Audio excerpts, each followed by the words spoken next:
If you're new here, my name is Sankalp and I recently completed my PhD in psychology/neuroscience from the University of Oxford, and I've made it my life's mission to understand the mind from any angle possible. The first reason why I did a PhD in psychology or neuroscience is that the mind is all we have. Our experience of the world is filtered through the lens of our minds. When we see the world, we are really seeing it through our eyes, which then processes things in our brain, and then we get an experience of it. At least that's the current scientific understanding of it.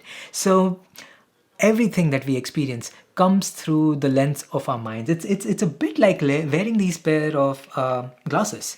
So these are like blue light blocking glasses, and when I wear them, I see the world differently. Like the colors are muted, it's kind of gray and whatnot, and it's a similar thing with the mind. So it's, let's say if I'm red with anger, then I'm going to see the world as angry or resentful. And at the same time, if I'm, let's say, all filled with peace and bliss, then I'm going to think that the world is a friendly place and everyone is so nice. So, really, our experience of the world and by extension, our quality of life comes through the lens of our mind. Happiness is one of the most important goals of humanity ever. Everyone from Aristotle to Socrates to Eastern philosophers and Western thinkers, happiness has been one of our main priorities as humans. And happiness happens in the mind.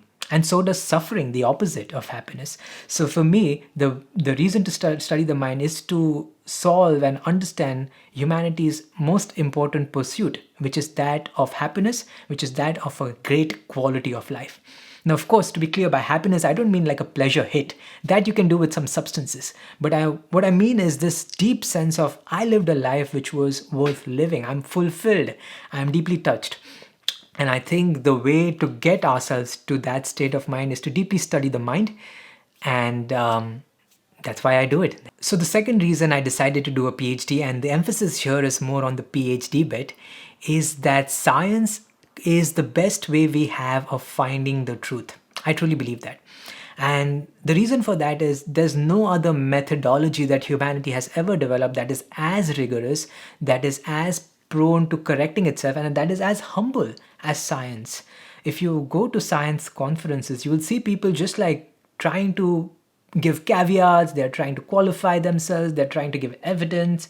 And you just don't see that in the world. If you see, for example, politicians speaking, or really anyone else for that matter, there is this, we just don't care about critical thinking as much, we don't care about evidence as much, and societally scientific thinking is not as common. Science has this inbuilt mechanism in it that helps us get closer and closer to the truth. What science essentially does is it generates hypotheses, then it tries to find evidence for or against that hypothesis, but it doesn't stop there. A lot of people still might do that for their opinions, they might do their own research or whatnot, but science doesn't stop there. Then you sort of give this work that you have done to others to criticize. That's called peer review. And then when you get criticized, finally it gets published, but then there are many other people who might find some counter evidence and so on. And with this conversation, with this self-correcting mechanism, I think we are more likely to get to the truth than just merely doing your own research, or even worse, just listening to someone who has an opinion and just thinking that that must be true. Like just because a celebrity with 1 million followers said so must be true. I think that methodology is much inferior, and the scientific methodology, I think, is the best system we have of arriving at the truth. And the final reason why I decided to focus on neuroscience, and here emphasis on the neuroscience bit, is that I think brain technologies are the future.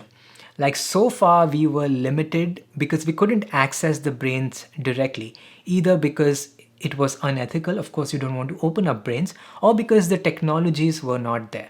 But we are now seeing some phenomenal progress where we are able to access the brains, and we are seeing very promising results. So the news headline for this might be all of Neuralink's interesting discoveries/technologies that they've built, and some of these people who have brain implants, who had, let's say, paralysis, they are now able to control the cursor on your computer just by thinking about it. And then there are also like non-invasive technologies. Like a lot of my colleagues here are working on ultrasound stimulation.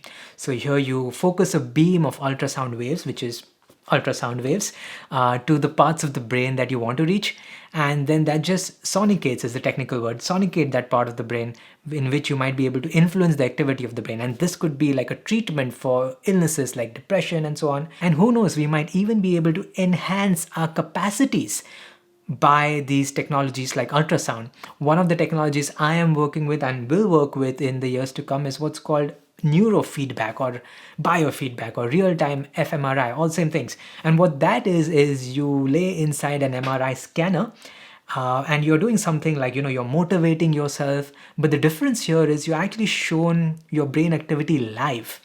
And as a result, you can see, hey, look, this strategy of mine is not really working. Duh, I was thinking that this is how I actually motivate myself, but maybe it's not making a difference. Maybe it's not influencing my brain activity as much. And if I try some different activity, voila, this is working. And so that feedback can help again to help us self-motivate ourselves or self-soothe ourselves or whatever brain state or emotional state you might want to get into. Anyway, so those were my top 3 reasons for studying the mind. The mind is all we have. The happiness and suffering happens inside the mind, so we better study it. The science is the best way we know right now of arriving at truths. So that's my number 2.